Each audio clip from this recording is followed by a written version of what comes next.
இப்போ நான் உனக்கு சாக்லேட்லாம் செஞ்சு கொடுத்தேன்ல, எங்கேயா?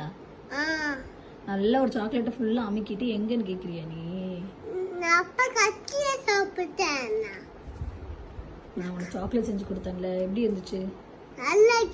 சூப்பராக இருந்துச்சா? அம்மாலாம் செஞ்சு கொடுத்தாரு. தேங்க்யூமா. சரி, வெல்கம். இதெல்லாம் நீ உன் டாய்ஸ் எல்லாம் எடுத்து வைப்போ. காலிலேருந்து வேலை செஞ்சு கால்லாம் உழைக்குதுமா. கால் போக பிடிச்சி விட வேண்டாம், நீ போய் எடுத்து வைப்போ. கால்லாம் பிடிச்சி விட வேண்டாம், நீ போய் அதை எடுத்து வைப்போ. வேண்டாம் வேண்டாம் வேண்டாம் வேண்டாம்.